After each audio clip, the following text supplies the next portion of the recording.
ইন্নাস সালাতা তানহা আনিল ফাহশাই ওয়াল মুনকার।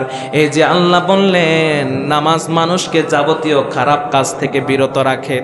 আলোচনা উপস্থাপন করেছেন আমার ভাগিনা, আমাদের সকলের কাছের মানুষ, আপনাদের পরিচিত বাংলাদেশ জামাত ইসলামী শুভপুর ইউনিয়নের সম্মানিত আমির সভাপতি ডাক্তার মফিজুর রহমান সাহেবের স্নেহের সন্তান মাওলানা মুজাম্মিল মনোয়ার। আল্লাহ তাআলা মুজাম্মিলের কণ্ঠকে দারাজ করে দিন। কিন্তু আমরা নামাজ পড়ি আবার মিথ্যা কথা বলি, খারাপ কাজ থেকে তো বিরত রাখতে পারে নাই। নামাজ পড়তে পড়তে কপালের মধ্যে দাগ লেগে গেল, নামাজ পড়তে পড়তে আমাদের কপালের মধ্যে দাগ পড়ে গেল, দাড়িগুলা ফেকে গেল, চুলগুলা ফেকে গেল। সারা জীবন নামাজ পড়লাম কিন্তু আজ পর্যন্ত মিথ্যা কথা বলা ছাড়তে পারলাম না, আজ পর্যন্ত অন্যের হক মারা ছাড়তে পারলাম না, আজ পর্যন্ত আমি সুদ খাওয়া ছাড়তে পারলাম না, ঘুষ খাওয়া ছাড়তে পারলাম না। তার মানে নামাজ তো আমাকে খারাপ কাজ থেকে বিরত রাখতে পারলো না।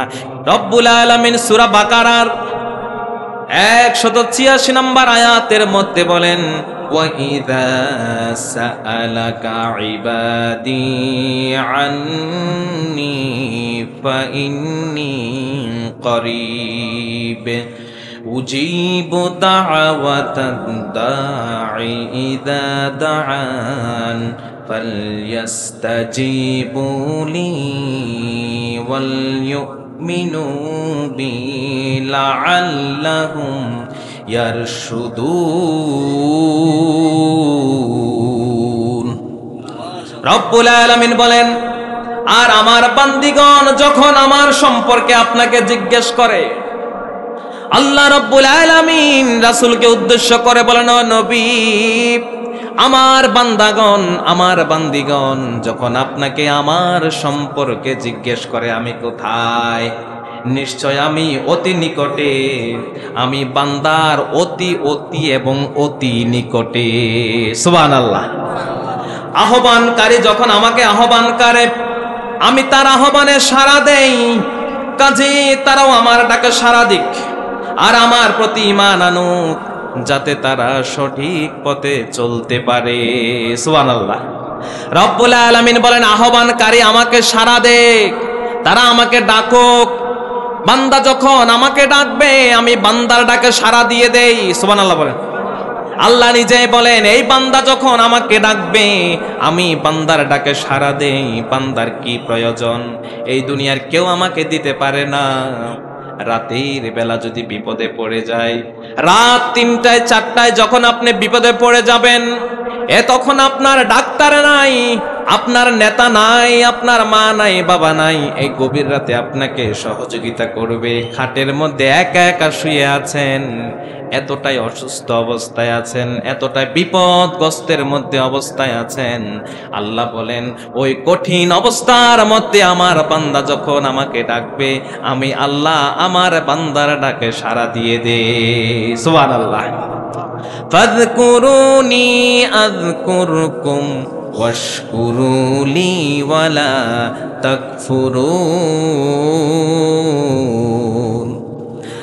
রব্বুল আলামিন বলেন, বান্দা যখন আমাকে স্মরণ করে আমি তাকে স্মরণ করি। সুবহানাল্লাহ। এই জন্য বেশি বেশি স্মরণ করব কাকে? আল্লাহকে স্মরণ করলে আল্লাহ আপনাকে স্মরণ করবে। এই দুনিয়ার সবাই আপনাকে ভুলে যেতে পারে, কিন্তু একজন বলেন না, তিনি কে? তোমাকে ডাকি যদি একবার আল্লাহ, আমাকে কাছে টানো বারে বার।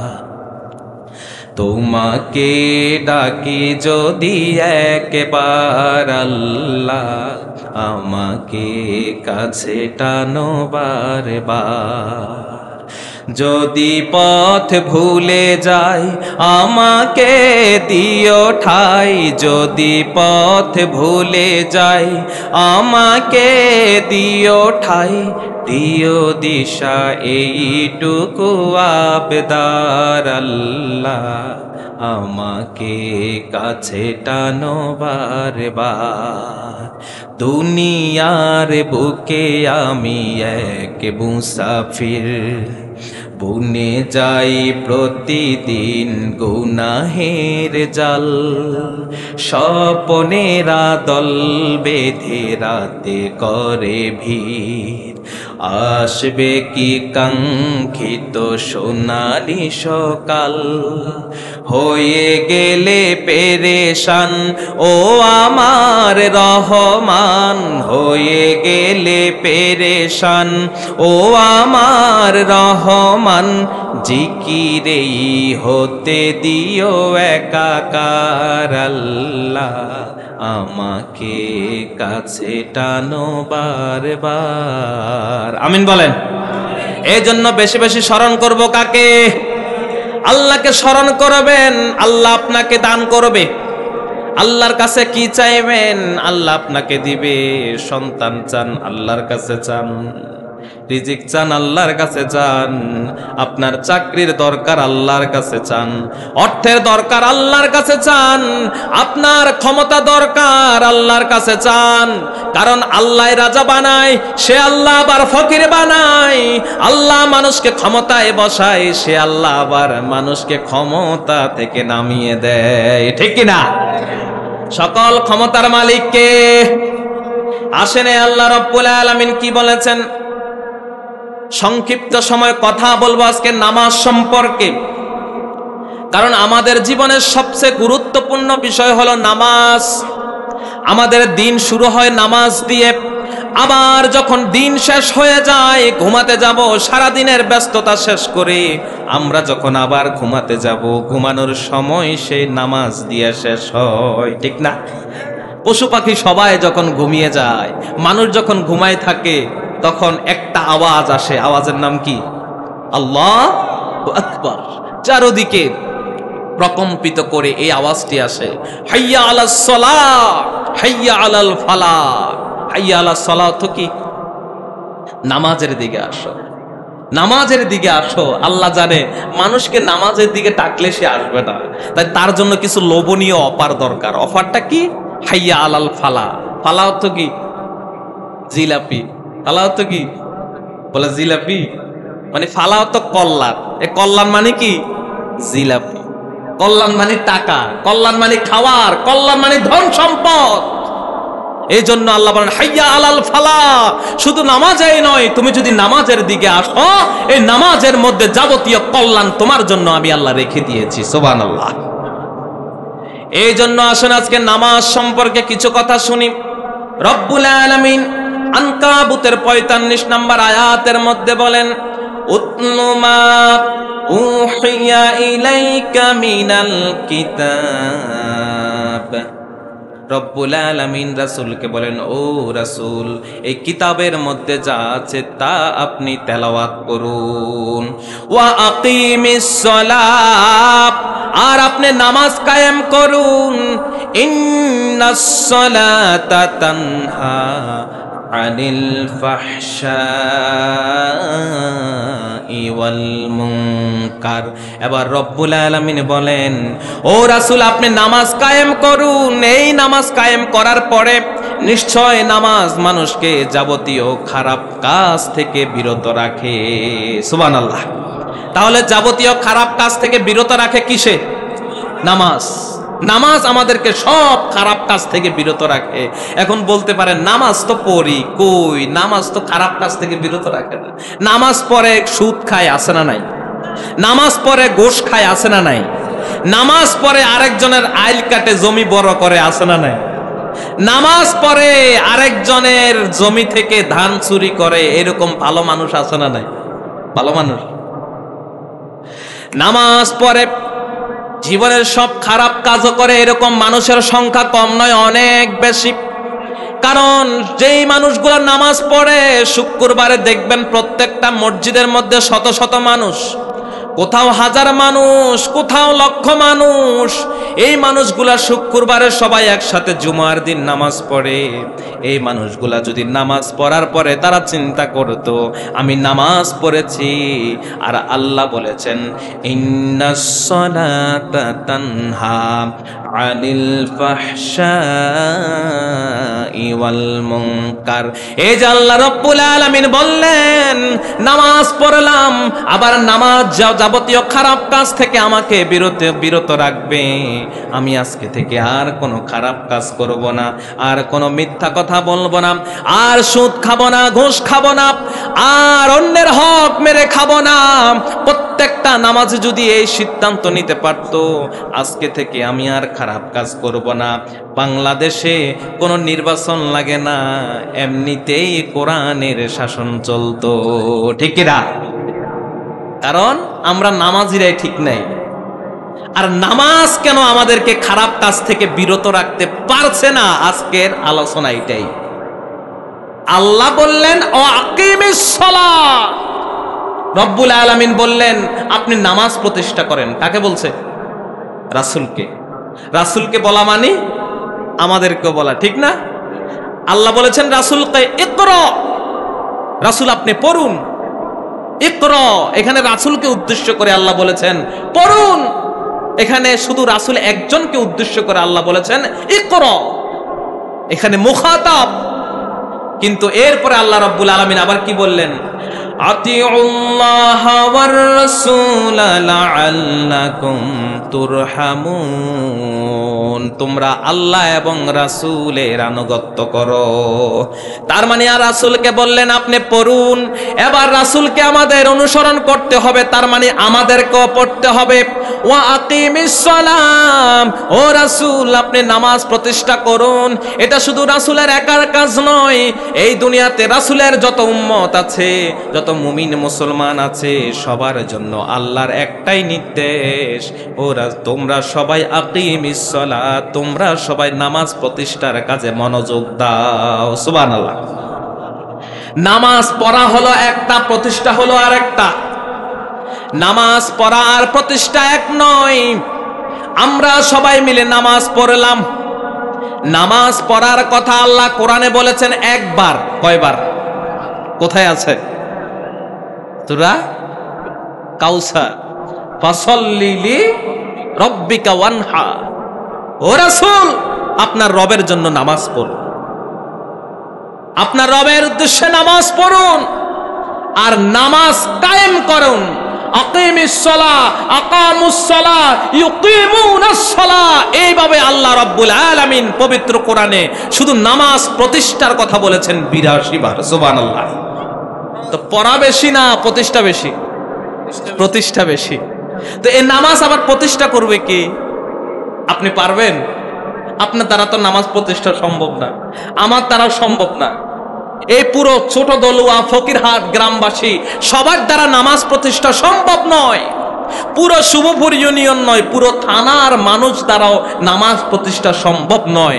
নামাজ প্রতিষ্ঠা করবে রাষ্ট্রের মধ্যে যে প্রধানমন্ত্রী বসবে, প্রেসিডেন্ট বসবে, তারাই করবে নামাজ প্রতিষ্ঠা, ঠিক কিনা মুসলমান?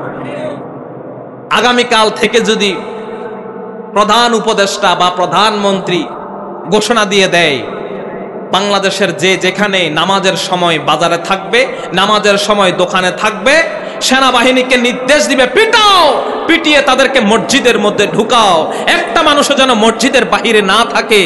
বলেন এই সেনাবাহিনী যখন লাঠি নিয়ে দাঁড়াই যাবে নামাজের সময়, তখন মসজিদের বাহিরে বেশি মানুষ থাকবে না ভিতরে? ভিতরে। কারণ কিসের বাড়ি? দান্ডার বাড়ি আছে না নাই? এটা সবাই ভয় পায়, ঠিক না? এরশাদ যখন ক্ষমতায় ছিল তখন নাকি বোরকা না পরলে মহিলাদের আলকাতরা দিত। এটা কি সত্যি? মুরব্বীরা বলতে পারবে সত্যি না? তার মানে মহিলারা আর বোরকা ছাড়া রাস্তায়। নামাজ প্রতিষ্ঠা, পর্দা প্রতিষ্ঠা, এগুলা মানুষ করতে পারে না, আমি আপনি করতে পারবো না। করতে পারবে দেশের সরকার, করতে পারবে দেশের আইন, করতে পারবে দেশের মন্ত্রী, করতে পারবে দেশের প্রধানমন্ত্রী, করতে পারবে দেশের রাষ্ট্রপতি।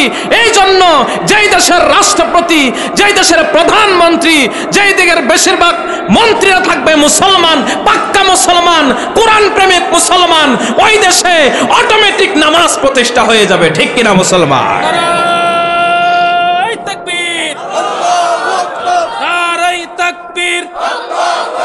কোরআন সুন্নাহর আলো করে করে জালো।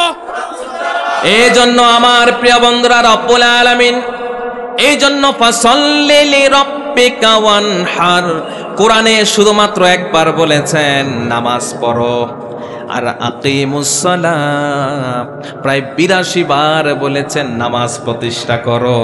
সুবহানাল্লাহ। আজকে আমরা সবাই নামাজ পড়ছি, বাবাও পড়ে, ছেলেও পড়ে, নাতিও পড়ে, নামাজ পড়ি সবাই, কিন্তু প্রতিষ্ঠা করো এই কাজে আমরা নাই। নামাজ পড়ো এই কথা বলেছেন কে? প্রতিষ্ঠা করো বলেছেন কে? দোনোটাই তো আল্লাহ বলেছেন। তাহলে যেটা বেশি বলেছেন ওটা বেশি করা দরকার, না যেটা কম বলেছেন ওটা করা দরকার? যেটা বেশি বলেছেন এটা ঠিক না, এটা আমরা সবাই বুঝি। এটা বুঝার জন্য অনার্স মাস্টার্স করা লাগবে না, ডক্টরেট করা লাগবে না। কোরআনের কথাই বলছে এখানে, কোরআনের কথাগুলোই বলছি, আমাদের জন্যই বলছি। কারণ নামাজ প্রতিষ্ঠা হয়ে গেলে লাভ না ক্ষতি? সবাই লাভ। আমরা সবাই নামাজ পড়ি, নামাজ নিয়ে তো কোনো দলাদলি নাই, ঠিক না? নামাজ নিয়ে কোনো রাজনীতি নাই। নামাজ আমাদের সবার, এটা আমাদের সবার ইবাদত। এই ইবাদত করি আমরা কার জন্য? আল্লাহর জন্য। এই জন্য রব্বুল আলামিন বলেন ওয়া আকিমিস সালাত, তোমরা নামাজ প্রতিষ্ঠা করো। কেননা ইন্নাস সালাতা তানহা আনিল ফাহশাই ওয়াল মুনকার, নিশ্চয় নামাজ যাবতীয় খারাপ কাজ থেকে বিরত রাখে। সুবহানাল্লাহ। এবার আপনি দেখেন কিয়ামতের দিন রব্বুল আলামিন বান্দার আমলনামা ওজন করবে, বান্দার আমলনামাগুলা ওজন করবে। কিয়ামতের দিন কোটি কোটি মানুষ, অসংখ্য মানুষ কিয়ামতের ময়দানের মধ্যে, নারী পুরুষ ছোট বড় সবাই মিলে উঠবে, ভেদাভেদ নাই। হিন্দুরা উঠবে, মুসলমান উঠবে, খ্রিস্টান উঠবে, প্রত্যেক ধর্মের প্রত্যেক মানুষগুলা কিয়ামতের দিন উঠবে। রব্বুল আলামিন ওই দিন একটা দাড়িপাল্লা আনবেন। কি আনবেন? ওই দিন একটা দাড়িপাল্লা আনবেন, সঠিক মাপ হবে। দুনিয়ার মতো নয় যে আপনাকে একটা আলু কম দিয়ে দিবে, দুনিয়ার মতো নয় যে আপনাকে একটু ধান কম দিয়ে দিবে, একটু চাউল কম দিবে। ও দুনিয়ার মতো দাড়িপাল্লা নয়। রব্বুল আলামিন বলেন এমন দাড়িপাল্লা আমি কিয়ামতের দিন নিয়ে আসবো, কোন বান্দার আমল নামায়, কোন বান্দার ওই দাড়িপাল্লার ওজনে এক চুল পরিমাণ কম বেশি হবে না। সুবহানাল্লাহ। রব্বুল আলামিন বলেন ওয়াল ওয়াজনু ইয়াওমা ইদিল হক ফামান তাকুলাত মাওয়াজিনুহু ফাউলাইকা হুমুল মুফলিহুন। রব্বুল আলামিন বলেন সেই দিন আমি মাপ দেব যথাযথ। ওয়াল ওয়াজনু ইয়াওমা ইদিল হক, সেদিন মাপ হবে যথাযথ, একটু কম হবে না, একটু বেশি হবে না, কারো প্রতি কোনো রকম জুলুম করা হবে না, সবার জন্য সঠিক মাপ হবে। রব্বুল আলামিন বলেন সেই দিন যার দাড়িপাল্লাটা, আমলের পাল্লাটা ভারী হয়ে যাবে, নেক আমলের পাল্লাটা ভারী হয়ে যাবে, সেই দিন সেই ব্যক্তি সফল হয়ে যাবে। সুবহানাল্লাহ। আর যে ব্যক্তির পাল্লাটা হালকা হয়ে যাবে সে পড়ে যাবে বিপদে, সে পড়ে যাবে বিপদে, সেই চলে যাবে হাবিয়া দুজক। ওয়া আম্মা মান খাফফাত মাওয়াজিনুহু ফাউম্মুহু হাবিয়া। রব্বুল আলামিন বলেন যার আমল নামাটা হালকা হয়ে যাবে তার ঠিকানা হয়ে যাবে হাবিয়া দুজক। ফাউম্মুহু, কারণ এই হাবিয়া দুজককে বলা হয়েছে জাহান্নামের মা। ফাউম্মুহু হাবিয়া, এটাকে জাহান্নামের মা বলা হয়েছে। কেন বলা হয়েছে? কারণ আমরা সবাই মায়ের গর্ভে ছিলাম, ঠিক না? মায়ের গর্ভে সন্তান যখন থাকে তখন সন্তানের চারপাশে থাকে মায়ের গর্ভ, সামনে ডাইনে উপরে পিছে সব জায়গায় কি মায়ের গর্ভ। এই জাহান্নাম হাবিয়া দুজক, এই দুজকের মধ্যে যখন মানুষ পড়ে যাবে তার উপরেও আগুন নিচেও আগুন, ডাইনে আগুন বামে আগুন, চারদিকে আগুন দ্বারা বেষ্টনী দিয়ে থাকবে। এই জন্য জাহান্নামকে বলা, হাবিয়াকে বলা হয়েছে জাহান্নামের মা। চারদিকে আগুন, হাবিয়া দুজক, অনেক কঠিন একটা দুজক। সেই দিন রব্বুল আলামিন আমাদের সকলের আমলনামাগুলা মাপবেন। যার আমলনামার মধ্যে ভালো নেকিগুলা থাকবে সেই ব্যক্তি সফল হয়ে যাবে। ভালো আমলনামার মধ্যে আছে নামাজ, এই নামাজ সঠিকভাবে যে ব্যক্তির আমলনামায় থাকবে সেই ব্যক্তি সফল হয়ে যাবে। আজকে আমরা সবাই নামাজ পড়ি, কিন্তু আমাদের কয়জনের নামাজ ঠিকভাবে হয়? কয়জনের নামাজ ঠিকভাবে হয়? নামাজ তো পড়ি সবাই, প্রতিদিন 5 ওয়াক্ত নামাজ পড়ছি সকাল থেকে রাত পর্যন্ত। কত কষ্ট! নামাজ পড়া কিন্তু সহজ কাজ না, এটা কিন্তু অনেক কষ্ট। নামাজ পড়ছেন, আপনার নামাজটা কতটুক হচ্ছে, যথাযথভাবে কতটুক নামাজ হচ্ছে? এই জন্য রব্বুল আলামিন বলেন ওয়া আকিমিস সালাত, তোমরা নামাজ প্রতিষ্ঠা করো। ইন্নাস সালাতা তানহা আনিল ফাহশাই ওয়াল মুনকার, নিশ্চয় নামাজ যাবতীয় খারাপ কাজ থেকে মানুষকে বিরত রাখে। নামাজ যদি প্রতিষ্ঠা হয় তবে খারাপ কাজ থেকে বিরত রাখতে পারবে। কারণ নামাজ যদি প্রতিষ্ঠা হয় আর কোনোদিন অন্যায় হবে না। নামাজ যখন প্রতিষ্ঠা হবে, থানার মধ্যে ওসি সাহেব নামাজ পড়বে, তার পিছনে হাবিলদার কনস্টেবল যারা থাকবে তারা নামাজ পড়বে। ওই ওসি সাহেব যখন নামাজ পড়ার পরে ঘুষ খাইতে যাবে, ওই হাবিলদারেরা বলবে কিছুক্ষণ আগে নামাজ পড়লেন, কিভাবে ঘুষ খান?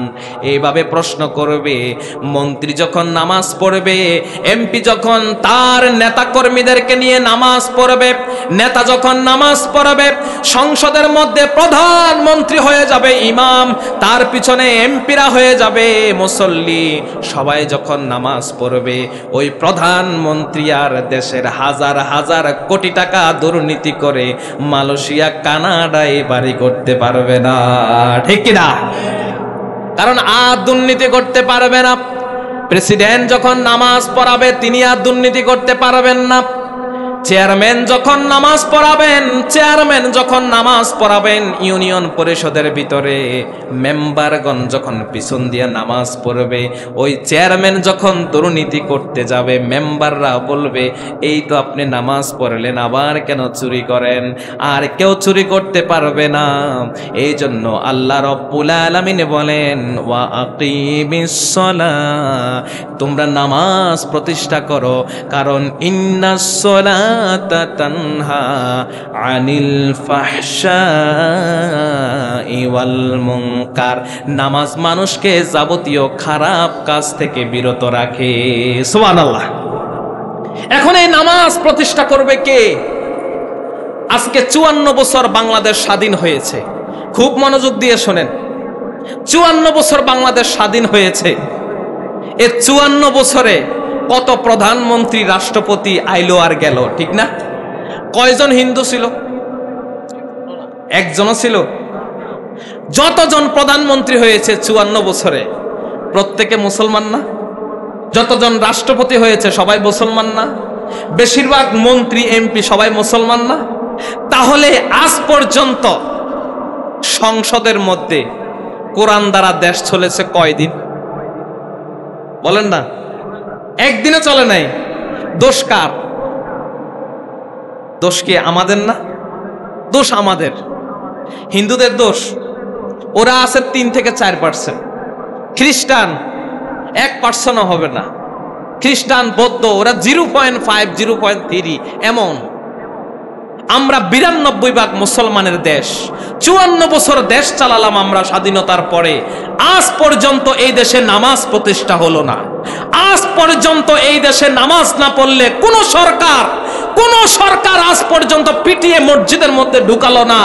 এই ব্যর্থতা সরকার থেকেও বেশি দেয়া দরকার আমাদের সাধারণ জনগণকে, ঠিক কিনা?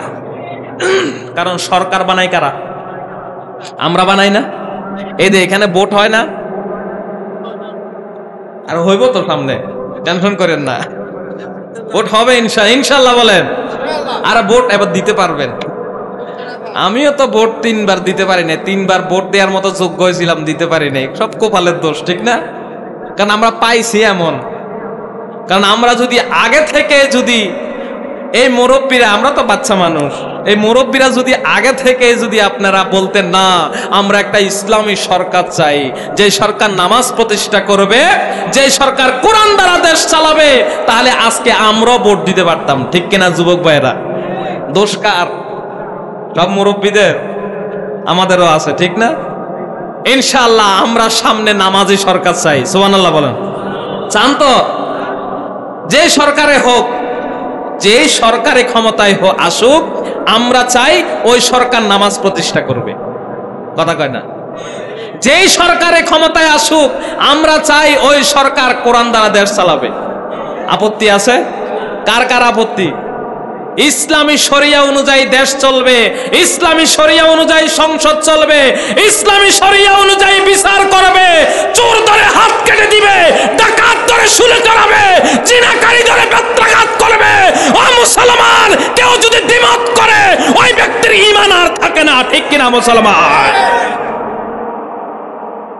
সব কিছুর সাথে ফাজলামি চলে, কোরআনের সাথে কোনো ফাজলামি। কোরআন কার? কোরআন নিয়ে কোনো দলাদলি হয়? কোরআন নিয়ে কোনো দলাদলি হয়? কোরআন নিয়ে কোনো দলাদলি নাই, কারণ কোরআন সবার, ঠিক কিনা?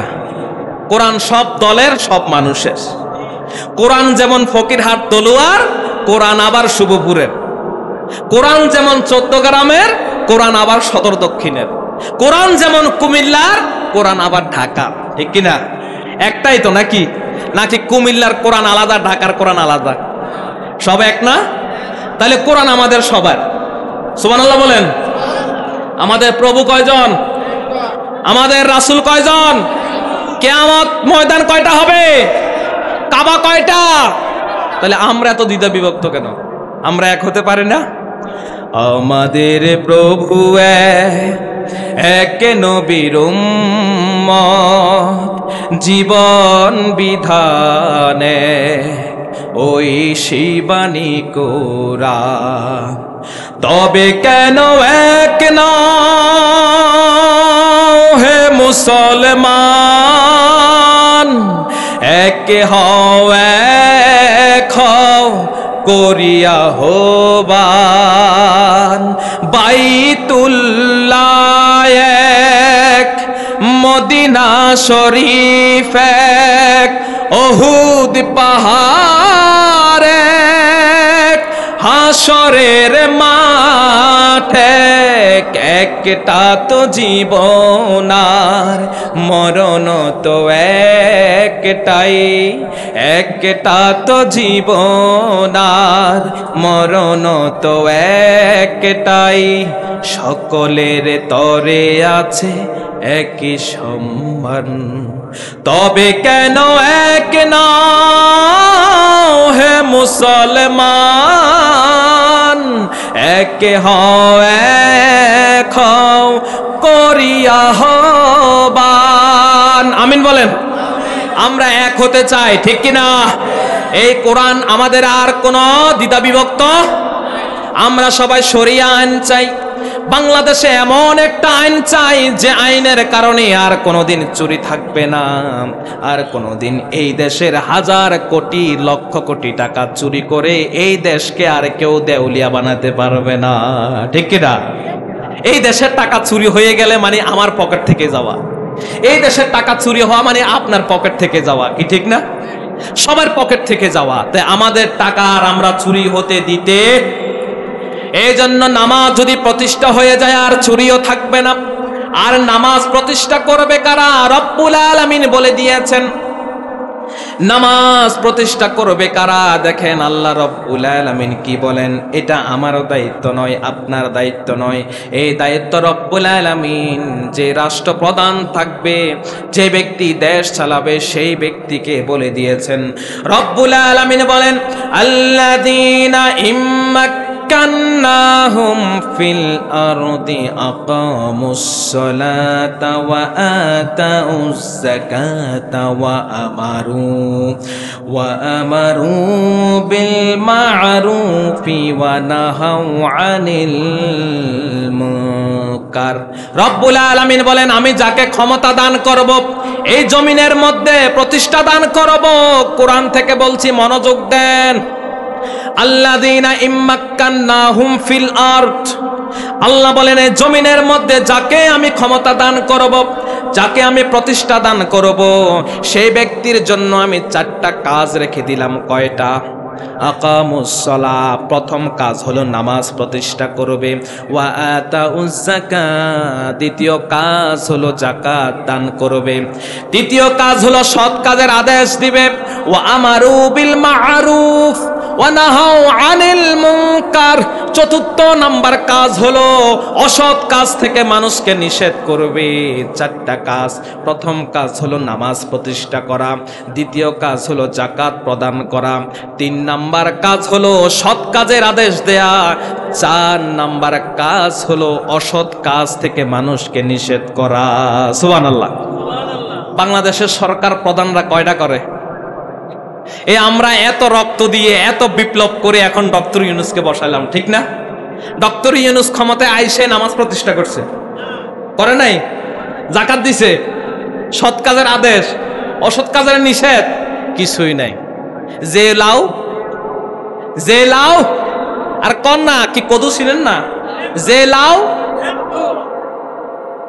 হবে ডক্টর ইউনূস কেন হাজারো ডক্টর ইউনূস আইলে এই দেশে নামাজ প্রতিষ্ঠা হবে না নামাজ প্রতিষ্ঠা হবে শুধুমাত্র তাদের দ্বারা যারা কোরআন দ্বারা চলে কোরআনের আইন এই দেশের মধ্যে বাস্তবায়ন করতে চায় কোরআনের কথা বলে কোরআনের স্লোগান দেয় একমাত্র তাদের দ্বারা নামাজ প্রতিষ্ঠা হতে পারে ঠিক কিনা মুসলমান ইউনূস দিয়া হয়তো সাময়িক উন্নত হবে কিন্তু নামাজ প্রতিষ্ঠাটা কার কথা আল্লাহর কথা এটা আমি বিএনপির কথাও বলি না আওয়ামী লীগও বলি না জামাতও বলি না জাতীয় পার্টিও বলি না আমি বলি নামাজ প্রতিষ্ঠা কিসের প্রতিষ্ঠা আর এই নামাজ প্রতিষ্ঠা কথা কে বলছে সন্দেহ আছে সন্দেহ থাকলে আসেন আমি কোরআন দ্বারা দেখাই দেই আকিমিস সালাহ নামাজ প্রতিষ্ঠা করো আল্লাহ যে বলছেন আকিমুস সালাহ নামাজ প্রতিষ্ঠা করো ওয়া আতাউজ যাকাত যাকাত দাও আমার কথা নয় আল্লাহর কথা ওয়া আমারু বিল মা'রুফ সৎ কাজের আদেশ দাও ওয়া নাহাউ আনিল মুনকার অসৎ কাজ থেকে মানুষকে নিষেধ করো আমার কথা নয় জামাতের কথা নয় হেফাজতের কথা নয় চরমনায়ের কথা নয় স্বয়ং আল্লাহর কথা আল্লাহর এই কথার বিরোধিতা যারাই করবে আল্লাহর কথার মতো যারা একমত হতে পারবে না আল্লাহর কথার উপরে যারা একমত করবে না দ্বিমত পোষণ করবে আল্লাহর কথার বিরোধিতা যারা করবে আল্লাহর কথার অন্যদিকে যারা যাবে তারা মানুষ হতে পারে তারা ভোটার হতে পারে মুমিন মুসলমানের কাতারে তাদের নাম থাকে না ঠিক কিনা আল্লাহর বিরোধিতা কেমনে করেন মরতে হবে না কথা বলেন না মরতে হবে কিনা আজকে মরার পরে যদি কবরের মধ্যে আপনাকে ফেরেশতা জিজ্ঞেস করে মান রাব্বুকা তোমার রবকে কি বলবেন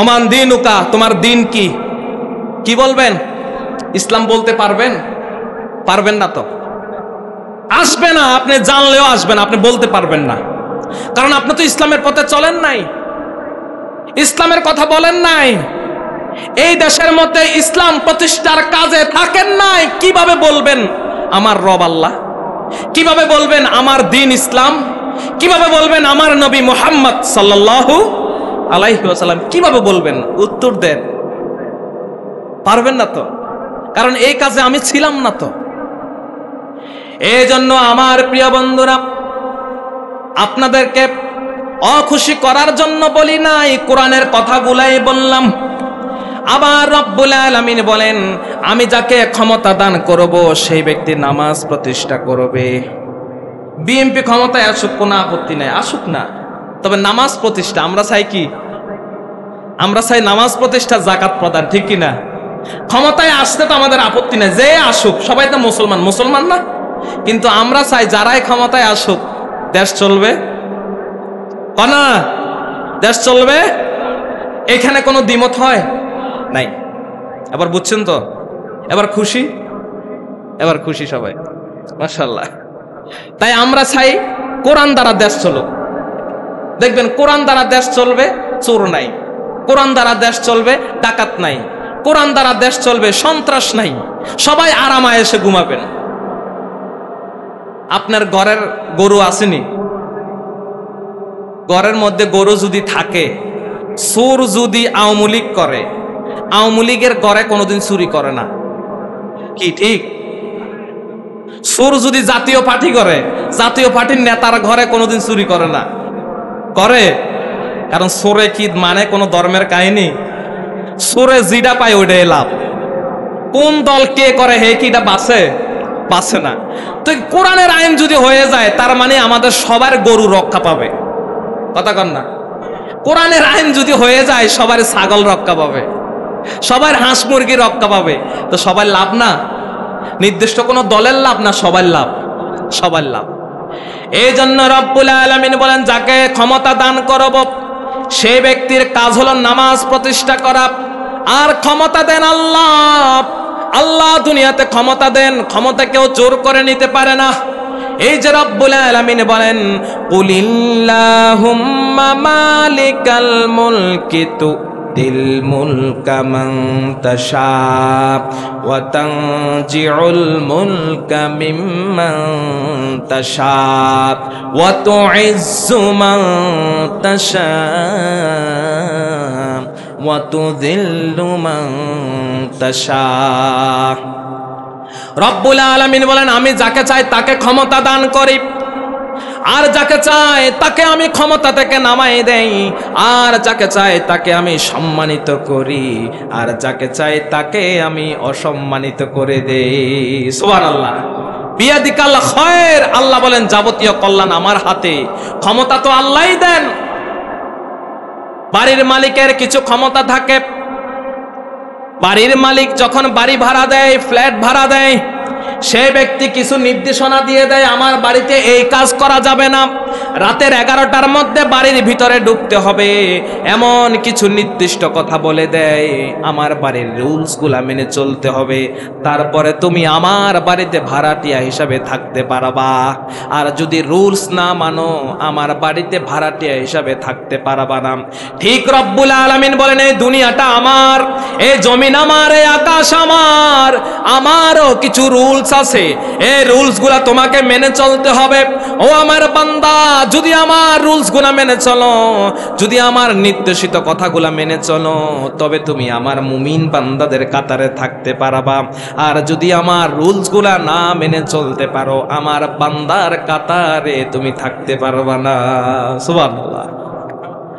এই জন্য সবসময় আল্লাহর হুকুম মানতে হবে, আল্লাহর গোলামি করতে হবে। আকিমুস সালাত, এই যে আল্লাহ বললেন নামাজ প্রতিষ্ঠা করো, আজকে নামাজে তো হয় না, প্রতিষ্ঠা হইব কেমনে? শান্তি আসবো কেমনে? ইন্নাস সালাতা তানহা আনিল ফাহশাই ওয়াল মুনকার। এই যে আল্লাহ বললেন নামাজ মানুষকে যাবতীয় খারাপ কাজ থেকে বিরত রাখে, কিন্তু আমরা নামাজ পড়ি আবার মিথ্যা কথা বলি। খারাপ কাজ থেকে তো বিরত রাখতে পারে নাই। নামাজ পড়তে পড়তে কপালের মধ্যে দাগ লেগে গেল, নামাজ পড়তে পড়তে আমাদের কপালের মধ্যে দাগ পড়ে গেল, দাড়িগুলা ফেকে গেল, চুলগুলা ফেকে গেল, সারা জীবন নামাজ পড়লাম, কিন্তু আজ পর্যন্ত মিথ্যা কথা বলা ছাড়তে পারলাম না। আজ থেকে আমি আজ পর্যন্ত অন্যের হক মারা ছাড়তে পারলাম না, আজ পর্যন্ত আমি সুদ খাওয়া ছাড়তে পারলাম না, ঘুষ খাওয়া ছাড়তে পারলাম না। তার মানে নামাজ তো আমাকে খারাপ কাজ থেকে বিরত রাখতে পারলো না। কিন্তু আল্লাহ বলেছেন ইন্নাস সালাতা তানহা আনিল ফাহশাই ওয়াল মুনকার।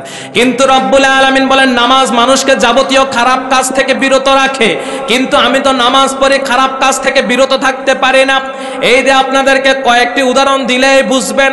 নামাজের ফরজ কয়টা পারবেন কেউ? নামাজের ফরজ কয়টা? 13টা। কয়টা? 13টা ফরজ, 14টা ওয়াজিব। বলেন প্রথমে শরীর পাক, এরপরে কাপড় পাক, নামাজের জায়গা পাক। এতটুক পর্যন্ত থান, বাকিটা যাওয়া দরকার নাই। আগে এইখানে আয়েন, দেখ কি অবস্থা। প্রথমে বলা হয়েছে শরীর পাক। কয়জনের শরীর পাক আছে? নামাজ দিয়ে পড়তে যান, শরীর পাক কয়জনের? শরীর পাক করে যান?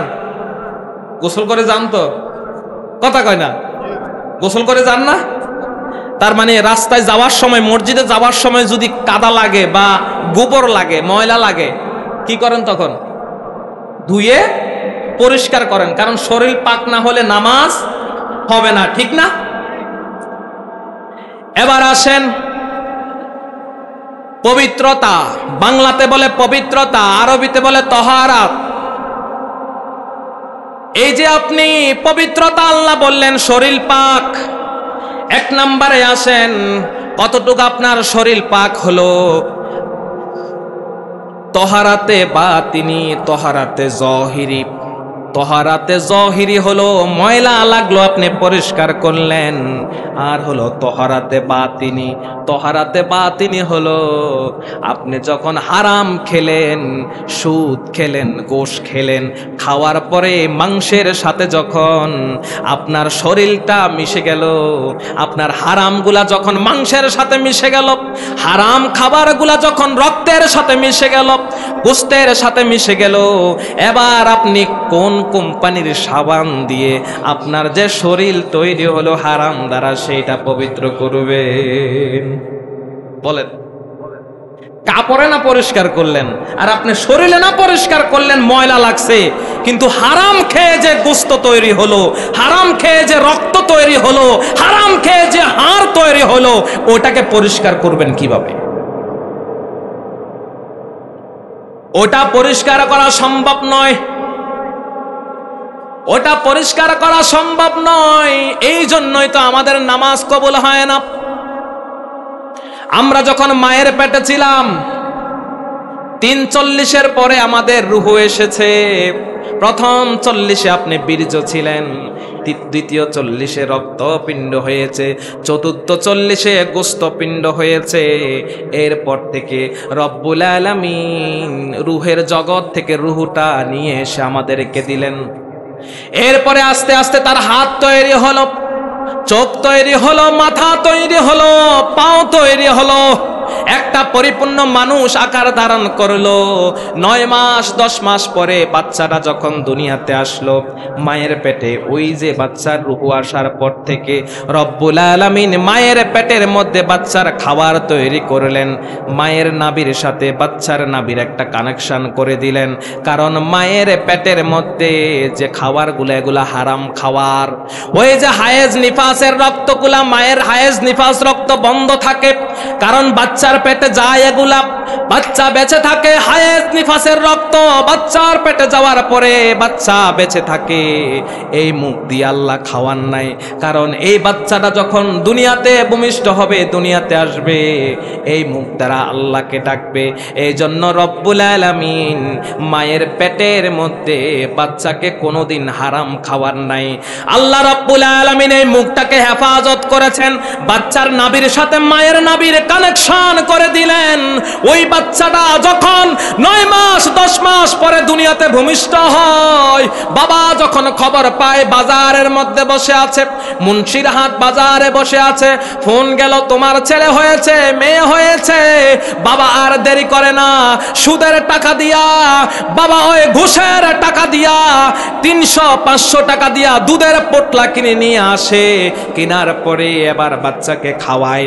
যে রব্বুল আলামিন 10 মাস পর্যন্ত বাচ্চার মুখটাকে হারাম খাবার থেকে বিরত রাখলেন, ওই বাবা বাচ্চা হওয়ার সাথে সাথে হারাম খাবার দিয়ে তার জীবন শুরু করলো, ঠিক কি না? হারাম খাবার দিয়ে আবার শরীর বাড়তে লাগলো। এই শরীর তো আর পাক হলো না, নামাজ কবুল হবে কেমনে? শরীরে তো পাক নাই। 2 নম্বরে আসেন কাপড় পাক। কাপড় পাক কেমনে হলো? ওই তহারাতে জহিরি, তহারাতে বাতিনি। তাহারাতে জাহিরি, যখন আপনার কাপড়ের মধ্যে ময়লা লাগলো সাবান দিয়ে ধুইলেন, পরিষ্কার হয়ে গেল।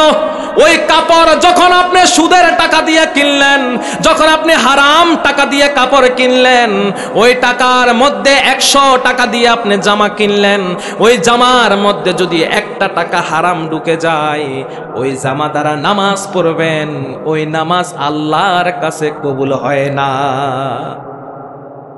মানিশতারা তাওবাম বিআশারাতি দারাহিম ফিহি দিরহামু হারাম লাম ইয়াকবালিল্লাহু লাহু সালাতাহু মা দামা আলাইহি। রাসূল সাল্লাল্লাহু আলাইহি ওয়াসাল্লাম বলেন, আপনি 10 দিরহাম দিয়ে একটা জামা কিনলেন, 10 দিরহাম দিয়ে একটা টুপি কিনলেন, ওই টুপির মধ্যে 1 দিরহাম হারাম ঢুকে গেছে, ওই হারামের কারণে আপনার পুরো টুপিটাই হারাম হয়ে গেল, পুরো পোশাকটাই হারাম হয়ে গেল। ওই হারাম পোশাক দিয়ে যখন আপনি নামাজ পড়বেন, ওই নামাজ আল্লাহর কাছে আর কবুল হয় না। তাহলে শরীর পাক শেষ, কাপড় পাক শেষ, এবার হলো জায়গা পাক। ওটা তো আরো ভয়ঙ্কর। জায়গা পাক কেমনে জায়গা পাক হলো আপনার বলেন? আগে নামাজ পড়তো মানুষ মাটির মসজিদে, ঠিক না? রাসূল সাল্লাল্লাহু আলাইহি সাল্লাম নামাজ পড়তেন উপরে খেজুর পাতার চাহনি, নিচে কাদামাটি। রাসূল যখন নামাজ পড়তেন বৃষ্টি হলে মাঝে মধ্যে নাকের মধ্যে আর কপালের মধ্যে বালু লাগতো। সুবহানাল্লাহ বলেন। তারা মানুষ ছিল পাকা, মসজিদ ছিল কাঁচা। কিন্তু এখন মসজিদ হয়েছে পাকা, না মুসল্লি হয়ে গেছে কাঁচা। এবার আপনি শুনেন, সর্বশেষ জায়গা পাকের কথা আপনাদেরকে বলছি। জায়গাটা কেমনে পাক হলো? ওই মসজিদ যখন আপনি বানাবেন, আগে আপনার মসজিদ ছিল ছোট মসজিদ, আগে মসজিদ ছিল বেড়ার মসজিদ, টিনের মসজিদ, হালাল টাকা দিয়ে মসজিদ বানিয়েছেন, নামাজ পড়েছেন। এখন সবাই সিদ্ধান্ত নিলেন এই মসজিদে আর ভালো লাগে না, এবার আমরা মসজিদ বানাবো, বিল্ডিং বানাবো, টাইলস করা মসজিদ বানাবো। সবাই সিদ্ধান্ত নিলেন টাইলস করা মসজিদ বানাবো। গ্রামের বড় বড় মুরব্বীদেরকে ধরলেন, বড় বড় ব্যবসায়ীকে ধরলেন, বড় বড় মানুষকে ধরলেন, আমাদের মসজিদের জন্য টাকা দরকার। কেউ 1 লাখ দিবে, কেউ 2 লাখ দিবে, কেউ 10 লাখ দিবে। ঘোষণা হয়ে গেল, 1 কোটি টাকা উঠে গেল। এবার অনেক টাকা হয়ে গেল। আগে আপনি বেড়ার মসজিদে নামাজ পড়তেন হালাল টাকা দিয়ে, এবার আপনি 1 কোটি টাকা উঠালেন। একজন দিল 10 লাখ, আপনি খোঁজ নিলেন না ওই ব্যক্তি কি ভালোভাবে ব্যবসা করে নাকি সুদের ব্যবসা করে। যে ব্যক্তি দিল 5 লাখ, আপনি চিন্তা করলেন না টাকাটা কোথা থেকে দিল, ঘুষের টাকা দিল, হারাম টাকা দিল না হালাল টাকা দিল। এইভাবে মসজিদ হয়ে গেল। আপনার বিশাল বিশাল টাইলস আনা হলো, ওই টাইলসের টাকা হারামের টাকা। ওই মসজিদ বানালেন, এগুলো সব হারামের টাকা। ইট কিনলেন হারামের টাকা, সব হারামের টাকা।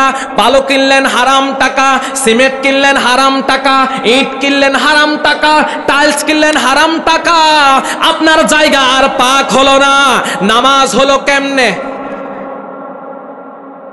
1 নম্বরে শরীর পাক বাতিল, 2 নম্বরে কাপড় পাক, সেটাও শেষ, 3 নম্বরে জায়গা পাক, সেটাও শেষ। ইন্নাস সালাতা তানহা আনিল ফাহশাই ওয়াল মুনকার। এই যে রব্বুল আলামিন বললেন, নিশ্চয় নামাজ মানুষকে খারাপ কাজ থেকে বিরত রাখে। কিন্তু আমরা নামাজ পড়ি, খারাপ কাজ থেকে বিরত হই না। একমাত্র কারণ হলো আমাদের নামাজের জায়গার ঠিক নাই, পোশাকের ঠিক নাই, আমাদের শরীরের ঠিক নাই। সারা জীবন হারাম খেলাম, হারাম দিয়ে কাপড় কিনলাম, হারাম দিয়ে মসজিদের টাইলস কিনলাম, হারাম হারাম হারাম হয়েছে। এই হারাম দ্বারা আল্লাহর কাছে সেজদা দিবেন। রব্বুল আলামিন বলেন, তোমার এই সেজদার মূল্য আমার কাছে 1 আনার দামও নাই। বুঝছেন কি জন্য নামাজ আমাদেরকে খারাপ কাজ থেকে বিরত রাখতে পারে না? দোষ কার? আমাদের না? আমাদের। নামাজ কবুল হয় না তো। নামাজ যদি আল্লাহর কাছে কবুল না হয়, এই নামাজ দিয়ে করবেন কি? এ নামাজ দিয়ে করবেন কি? এই জন্য নামাজ আপনাকে তখনই ভালো বানাতে পারবে, নামাজ আমাকে তখনই ভালো বানাতে পারবে, নামাজ আমাকে তখনই মুমিন বানাতে পারবে যখন এই নামাজ আল্লাহর কাছে কবুল হবে। ঠিক কিনা মুসলমান? যখন আল্লাহর কাছে কবুল হবে, কিন্তু কবুল হয় না।